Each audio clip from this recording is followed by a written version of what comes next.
This is a real science. Yeah. Like, you can't just put sauce and cheese together. Shout out. The Connects. Luis Guzman. So Portnoy liked it well done. Yeah, he loved it well done. Take me back to that story with him. So Portnoy liked it well done. And then he went out, he gave me the 8.3. Yep, I remember and that. And then here it was only like about 2 days later, my customers started calling me and telling me, look on Twitter, because I didn't even have Twitter. But now if you go to my Twitter page, I got it pinned over there. He said, I give Santillo's a 9.8 based on the love and everything that goes into the pizza. If I could score it again, which I can, I'd give him a 9.8. So 9.8 with the asterisk, 8.3 real time when he was there. I mean, it's hard to even get a 7.8 out of him. Yeah. You know what I mean? And I was following him pretty good at the time, you know. Right. And because I do follow him, and he said that the day he came to me, he had just changed his scoring scale. That he was going to start being tougher again. He was giving out too many high scores. Yes. So I was the first guy to get hit under the new rule book where he was taking everybody. And doing everything. And look, you still got an 8.3. And I still got an 8.3. And then turn it to a 9. I love it. Yeah. I love it, man. And how was the business after Dave Portnoy went to your... Oh, it's crazy. Listen. Was it nuts, lines? Listen, Did you have to close down? What happened? Listen, I never had to close down, right? Right. But it got to be like...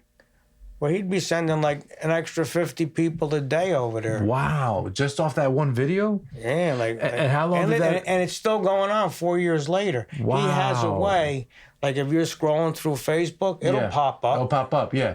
Yeah. Especially with the algorithms now, they'll mention Santillo on their phone and then boom, it'll pop up. Dave Portnoy. Yeah. So you guys are still in close contact today, or does he... He instant messaged me like over the summer a couple of times. He reran the video. And I was working on the oven this summer because the oven is real old. A couple of the bricks starting to come down loose, and they got to get pushed back up. Yeah, it's all custom made. Yeah. That oven is 100% custom. You can't build that oven brick today. by brick. Yeah, every brick in that oven is individually hand cut with a manual brick saw. Wow. I couldn't even imagine what people were working for back then. They were probably working for like 10 cents an hour back then. Oof. So you told me they started falling. He messaged you. Yeah. Well, I had a guy in here fixing them for me, a nice skinny guy that fit right in the door, and I just stand outside and tell him what to do. He knew a little bit. He was like a home repair guy. So you have to put the special mortar around the brick, and then you push the brick up and you hold it with a stick till it gets hard, and then when you're done, you can pull it out and the brick will stay up there. But if you start having all the bricks falling out of the ceiling, that's not a good thing. No, but so the oven needs maintenance. Yeah. So now, who knows how long that oven's gonna last? It's over 100 now. So something could happen to it. But for now, it's still in right now. order. The oven's in perfect condition. So Dave saw the video I posted of my friend in there working on the oven, and he shared it. Wow, man. It seems like a very genuine person. Yeah, listen. He just wants to help. He's just like I would be if I had all his wherewithal. You know what I mean? Yeah. He really built himself up. He's like his own media company. Yeah, he owns Barstool. Yeah. He's got the gambling thing now. So, he's definitely built it from the ground up. Just like you built, this legacy and you keep building it to this day. I mean, so what's the future look like for you, man? Well, I'm just going to stay there as long as I can. That's the only thing. It's like now I'm just going to have to stay there and stand the test of time. See how long I can stay there. That's my next goal. I'll stay there as long as I can. It gives me a reason to get up and a reason to take care of my health. You know what I mean? Keeps you active. Right? Yeah, that's what I'm saying. They used to say that my father used to look at us, what do you think, I'm working for my health? And now it's getting to be like, that's really coming true. I'm working for my health.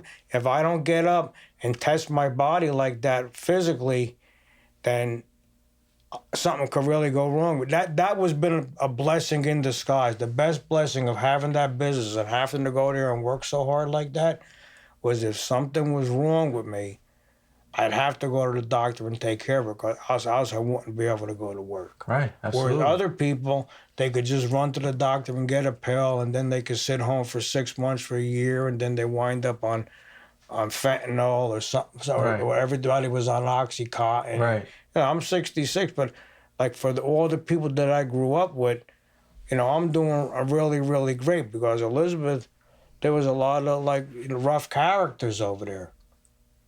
Yeah.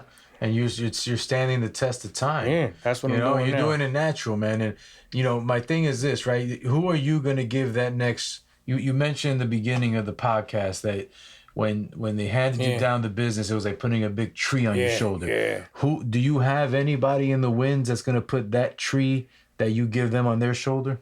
No. No apprentice. I got helpers, but I have nobody that shows enough gumption to want to go over there and do that by themselves. You have to pass the test of going there and doing it by yourself. You got to do the work. You got to do the whole thing by yourself. Yeah. I can teach you, but if you're not going to go there and do the whole thing by yourself, you're not going to be the guy to do that. Gotcha. So you decide, in a couple of years, you know what? I don't want to make pizza anymore. What happens to the business? Well, there's people that do want to buy it. Knock on wood. I mean, there's people that'll take that business. I'm guarantee you. They're hinting already. But, Raise the price up. Well, pretty much I could charge whatever I want. Nobody complains about the price over there. Right. No, it's really, to me, it's really like some people complain about the price, but really very few people complain about the price. I really get like not even 1% of the people complaining. Yeah, if I look at it, if a large plain pie with tax is $20 and that's enough for $4, I mean, what do you want from me? Yeah, you got to work hard to make that pie, and you're not getting the commercial sellout stuff. That you can just call a number and this is like a la carte, traditional, one of a kind pizza. I think if you just call like Papa John's or something out of the blue, he'll charge you way more than $20. Of course, with delivery fees, and then you're not getting the same quality. No. That's what I'm saying. Like I had a guy that worked for me.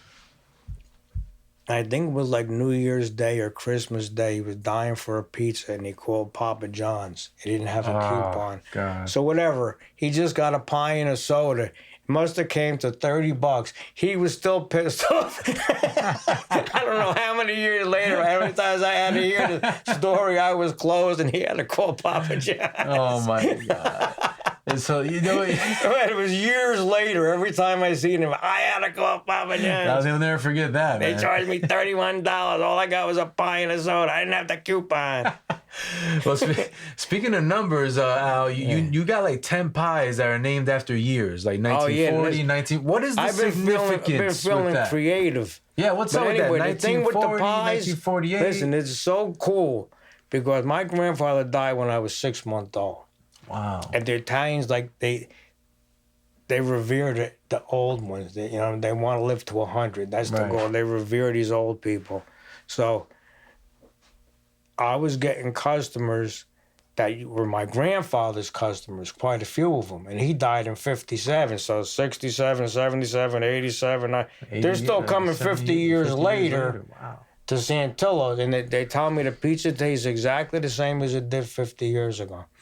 But they wouldn't give up. Like, if you keep coming there every week and ordering a pie a special way and asking me, then I'll make it for you. And then it'll just wind up being named after you or being on the menu.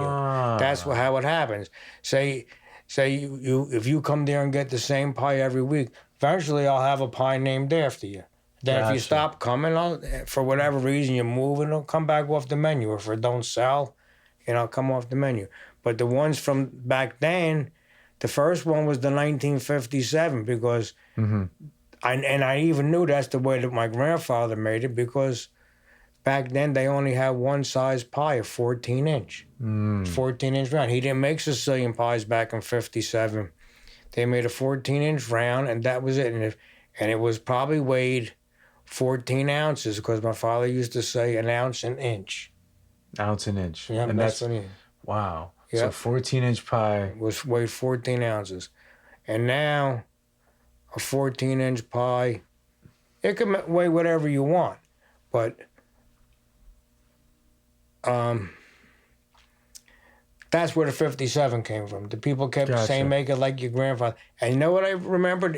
And this happened not too long ago. Somebody came in just maybe a couple of years ago and said, you know what, Al? Your grandfather put the oregano on before the cheese, and you put the cheese on before the oregano.